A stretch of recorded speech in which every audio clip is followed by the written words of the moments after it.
Alright, so the order arrived and coming from Shopee, and delivery is Quadex. I really like Quadex. Good advice if you are going to order from Shopee or Lazada. Pero sa Shopee na talaga order. I don't like Lazada. I would advise to choose expose. Expose nyo na yun. Kumain tayo. Kain tayo ng lechon. Ito. This is my order unboxing. This is problem unboxing. Hindi masyadong quality ang pagkakabalot. Kind of hindi siya formally binalot lahat. So kind of, pero okay lang din. So let's check. Maganda din naman ang delivery ng Quadex. Ang Quadex, if you select that as a option, hindi po Quadex yung pangalan doon. It's expose generated.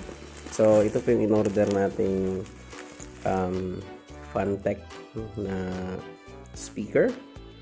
So let me check this out. Let me put my cell phone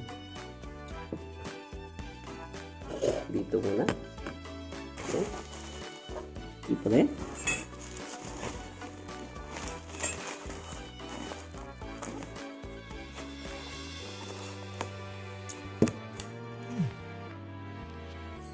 Yan, bagong speakers ko.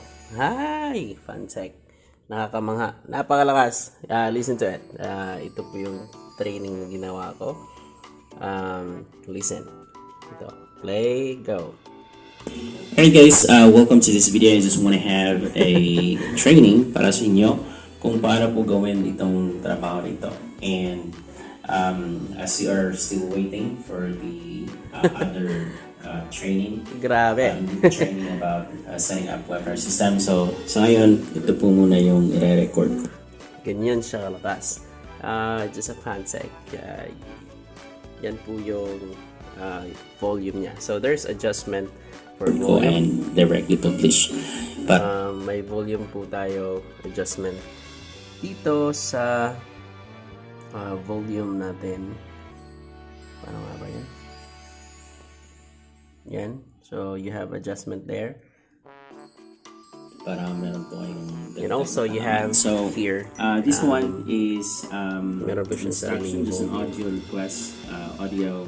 There you go. You just have to listen. So one thing, once you know the tools, So, yan po and you yun. already have the skill sets, even just listening to the audio instructions,